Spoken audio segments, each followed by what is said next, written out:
Fala galera, beleza? Aí, professor Luquini. Vamos fazer o seguinte, pessoal. Eu vou dar um reforço na aula anterior, que a gente vai estar falando exclusivamente da geomorfologia. Vou abrir um pouquinho a última parte da última aula, tá? Que na última aula a gente falou sobre a estrutura da Terra, aí agora eu trato da geomorfologia, que trata dos modelados de relevo, tudo bem?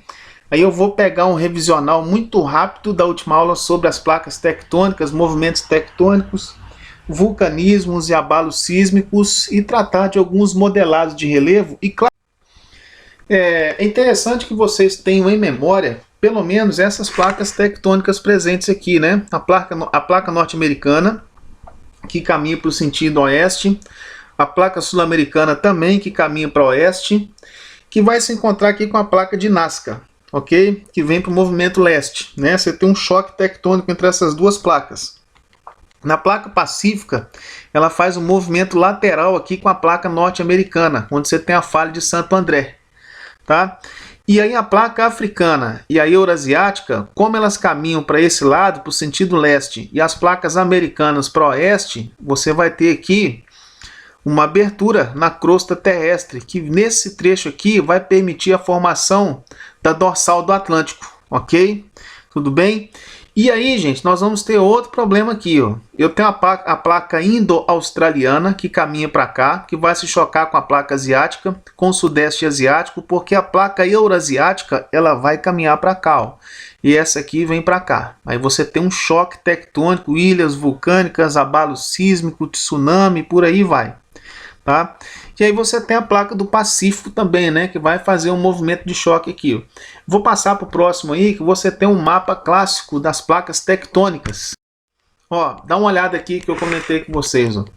Você vê a placa do Pacífico, né? Você vê que a seta dela está indicando para cá, mas ela está em atrito, no movimento transformante, ou movimento lateral, ou movimento tangencial, né? Porque é como se uma placa estivesse passando por outra. Essa aqui vem para cá, ó, a norte-americana vem para cá, e a do Pacífico faz esse movimento aqui, ó, tá? Então você tem um choque aqui, onde você vai ter a formação das montanhas rochosas. Onde eu tenho choque entre placas tectônicas, nessas áreas limítrofes, eu tenho a formação de cadeias montanhosas. Aqui eu tenho as montanhas rochosas. E aqui no encontro da Sul-Americana com a de Nazca, eu tenho a Cordilheira dos Andes. A placa de Cocos e as placas as placas do Caribe, né? Nessa placa aqui você tem um choque constante. Vemos aí em 2011 ou 2010, né? Um forte abalo sísmico no Haiti. Olha só, pessoal, que eu mostrei para vocês aqui, né? Eu tenho a setinha aqui da placa africana para cá e a placa sul-americana para cá. Aí você tem a formação da dorsal do Atlântico. A placa eurasiana movimentando para cá. E a placa africana nesse sentido, você vai ter aqui a formação da cadeia dos Atlas, tá? No continente africano. E nesse choque aqui entre a africana e a eurasiática, a placa europeia, você tem a formação dos Alpes. Aqui você tem, né, o contato entre a placa indiana ou indo-australiana em choque com a placa eurasiana. Aí eu tenho aqui a Cordilheira do Himalaia, onde vou ter a formação do Everest. Ok? E aí eu tenho o Japão, né, e o Sudeste Asiático que estão numa zona de risco terrível, né? Aqui você tem, né, como é que fala? Uma zona sísmica, que você tem encontro aqui de praticamente 3 placas, né? No clássico aí, a placa do Pacífico, a placa eurasiana e a placa indiana. Mas, professor, como é que esses movimentos acontecem? Então eu tenho o seguinte, vou seguir aqui, né? Coisa que eu já comentei com vocês, espero que tenha ficado gravado. Eu tenho aqui o movimento transformante ou limite transformante, aquela que acontece ali na Califórnia, nos Estados Unidos, que tem até o filme, né?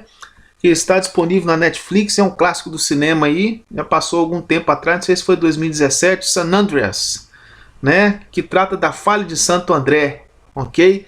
Ali na Califórnia, tá? Que você tem a placa africana passando ao lado, desculpa, a placa do Pacífico passando ao lado da placa norte-americana, onde eu posso ter vulcanismos e abalos sísmicos e dobramentos também. Esse limite divergente, né, onde as placas se afastam, eu tenho aqui a placa sul-americana e a placa africana, que permite a passagem da lava vulcânica nesse ponto aqui, formando uma crosta. Quando ela se solidifica no assoalho oceânico, vai ter a formação aqui da dorsal do Atlântico, ou a formação de ilhas vulcânicas. Limite convergente é quando você tem encontro de duas placas, uma oceânica e uma continental. A placa oceânica, geralmente, ela é mais pesada, tá? Porque ela é formada por silicatos de magnésio. Isso eu falei na aula anterior, né? Que ela é formada aqui pelo cima. Ela tem uma presença maior de silicato de magnésio. E a placa continental tem uma presença maior de silicatos de alumínio. O alumínio, então, é mais leve.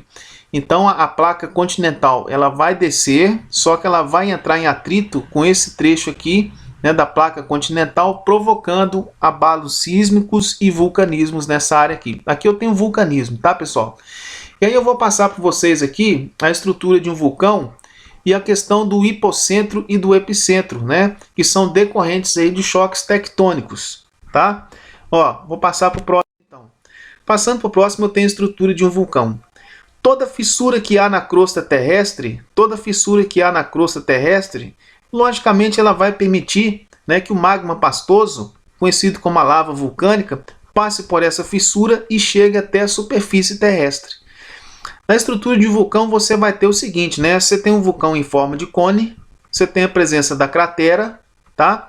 Aí você tem a chaminé, abaixo da chaminé você tem a câmara magmática. Essa câmara magmática ela pode adormecer por um certo tempo, mas se ela aquecer e entrar em atividade, ela entra num processo de erupção.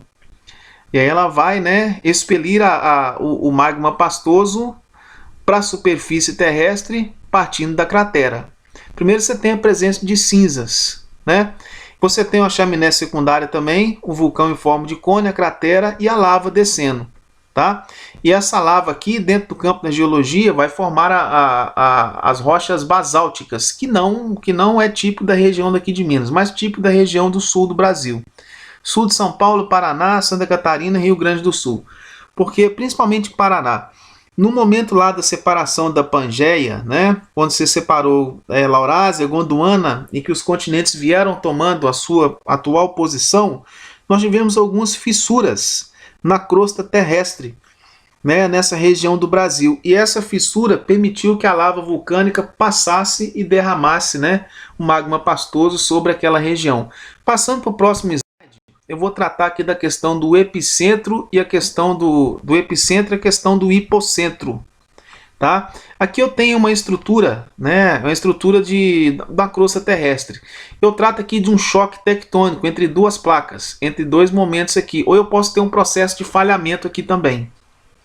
Onde ocorre o ponto do choque? No interior da crosta, né, ou no interior das placas, do choque entre placas, eu tenho um choque que vai emitir essas ondas sísmicas. Tá? Essas ondas sísmicas elas vão subir até um certo ponto da superfície terrestre e como ela não vai conseguir subir para a atmosfera, ela vai, né, se dispersar aqui, ó, ela vai ser emitida aqui para a superfície, tá bem? Emitindo essas ondas aqui na superfície, que são medidas na escala Richter, né, na escala de 0 a 10, ok? Quando se chega na escala Richter a 9.2, meu irmão já destruiu, né, tudo que tiver sobre a superfície terrestre. Os pontos que estiverem mais próximos ao epicentro sofrerão danos maiores do que aqueles que estiverem mais distantes, porque a onda sísmica será mais forte próximo ao epicentro, ou no epicentro. Por quê, professor? Porque o epicentro está em cima do hipocentro, cara. Né? O choque vem aqui, ó, e ele emite ondas direto para cá, tá? E depois espalha, ele se dispersa aqui na superfície. Quanto mais distante do epicentro, mais fraca é a onda. Tá? Menos força tem a onda sísmica. E quanto mais próximo ao epicentro, mais forte ela é. E aí, gente, existe uma questão, né? Coisa que eu já expliquei para vocês na aula anterior, é a questão dos modelados de relevo. Né? Onde eu tenho aqui a presença de um planalto. O planalto são modelados de relevo antigo. Colina é modelado de relevo antigo. Né? Isso data do pré-cambriano. As serras também são antigas, são conhecidas até como montanhas velhas. No Brasil não temos montanhas, temos serras e picos. Tá? E a serra geralmente tem um topo pontiagudo, as regiões serranas têm um topo pontiagudo. Né? As colinas, que são modeladas de relevo típico aqui da nossa região da zona da Mata Mineira, conhecido como domínios de mares de morros, vai ter o topo arredondado, um topo convexo. Tá? E aqui eu tenho a presença de um vale, né, de uma depressão. No planalto, quando eu tenho esse planalto aqui com topo plano, eu falo de uma chapada. Ele é uma chapada. Isso é típico do Triângulo Mineiro, típico da central do Brasil, né? De Goiás, Mato Grosso, Triângulo Mineiro, Mato Grosso do Sul, daquela região. Nas bordas de uma chapada desse planalto aqui, eu tenho um modelado de relevo, que é esse aqui, o que se chama escarpa. Esse relevo escarpado. Ele faz a transição de uma área mais baixa, como a área de depressão, para uma área mais elevada. Os planaltos, em média, né, têm altitude não muito superior, em média, a 500 metros. Dentro de um vale aqui, eu posso ter uma planície continental. A cordilheira é um conjunto de montanhas, né? São modeladas de relevo mais recente, que lá naquela tabelinha das eras geológicas, vocês vão ver que formaram as cordilheiras, né? São os dobramentos modernos que se formaram no período terciário da era cenozoica, onde eu tenho a presença de montanhas, tá? No próximo slide aí, tem uma coisa muito interessante, que é a classificação dos modelados de relevo do Brasil, as unidades morfoestruturais do Brasil. Feito em 1996, na década de 90, mas em 96 por Jurandir Ross, tá? Que foi aluno do Aziz Absaber. Pode procurar na internet, Aziz Absaber, a classificação do modelado de relevo através de Aziz Absaber. Me parece que foi feito em 58, ou 58 ou 65, não lembro da data. Só que o Aziz Absaber fez a classificação do relevo na época que a tecnologia era muito inferior à de Jurandir Ross. Tá? Porque Jurandir Ross ele participou do projeto Radam Brasil, então teve acesso à imagem de satélites, uma tecnologia muito mais avançada em 96 do que aquela em 65 ou 58, de Aziz Absaber. Antes de Aziz Absaber, em 40, eu tenho a primeira classificação do modelado de relevo do Brasil, que é a classificação do Haroldo Azevedo, tá? E nós temos o seguinte, o relevo brasileiro ele é dividido no conjunto de planaltos, planícies e depressões. Os planaltos são muito antigos, tá? Dentro do conjunto de planaltos eu tenho a ponta de... a região... desculpe, eu tenho aqui, dentro de planaltos, eu tenho as chapadas, as serras, os morros e as escarpas. As planícies continentais e oceânicas e as depressões, relativas e absoluta. A absoluta é que está abaixo do nível do mar. E relativa é aquela que está rebaixada em relação a uma área superior no seu entorno. No Brasil nós temos as depressões relativas e não depressões absolutas. Muito bem, nas bacias sedimentares, aqui no Brasil, né, eu tenho aqui a bacia amazônica, que é a maior bacia do mundo. Tá legal? Depois, né, nas bacias, os planaltos... desculpe, né? Onde está aqui? Ah, tá. Os planaltos e bacias sedimentares. O planalto da Amazônia Oriental, que vai ser o ponto 1. Desculpe, corrigindo aqui. Aqui o que eu tenho, né? No ponto 23 é que eu tenho a planície do Rio Amazonas, que é a maior do mundo. É o 23. Tá legal? Começa aqui no conjunto de planaltos. Planaltos em bacias sedimentares. Oriental Amazônica. E aí depois, nesse ponto 2 aqui, eu tenho uma área de depressão da Amazônia Ocidental. Tá? No ponto número 6, eu tenho os planaltos residuais norte-amazônicos e no ponto 7, os planaltos residuais sul-amazônicos. Tá bem? Nesse ponto 5 aqui, ó, eu tenho os planaltos e chapadas dos Parecis, que já pega na região central do Brasil. Nesse 4 aqui, eu tenho um maior conjunto aqui de planaltos do Brasil, né? Que é os planaltos e chapadas da bacia do Paraná, que é esse ponto aqui, ó. Tá? Que vai cercar essa área de depressão aqui. Essa área de depressão, que é a área 21, que é a depressão periférica da borda leste do Paraná. Ok?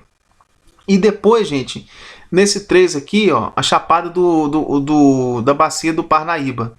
Esse ponto 19 aqui é interessante, porque você vai ver que ele vai ficar entre os planaltos e chapadas da bacia do Parnaíba, e depois aqui vai ficar entre o Planalto de Borborema, que é um planalto elevado que chega a ter 1.000 metros, 10.000 metros de altitude. Aí eu tenho a depressão sertaneja do Rio São Francisco, tá legal? As áreas de depressão e de planícies são áreas sedimentares, são áreas de sedimentação. Porque essas áreas, a verde e amarela, elas vão receber os sedimentos que se desprendem desse conjunto de planaltos e que vão ser depositados ou nas depressões ou nas planícies. Muito nas planícies, principalmente nas principais aqui, né? Planície do Rio Amazonas, nesse 23 aqui, né? Depois o 28 aqui, os planícies e tabuleiros litorâneos. O 24, você tem aqui o planície do Rio Araguaia, né? O 26, a planície do Pantanal Mato Grossense. E você tem aqui nesse ponto 8, os planaltos e serras do Atlântico Leste e Sudeste. Nós temos esse modelado de relevo estritamente acidentado do estado de Minas Gerais, onde você tem o Planalto de Borborema, Planalto da Serra do Mar, né?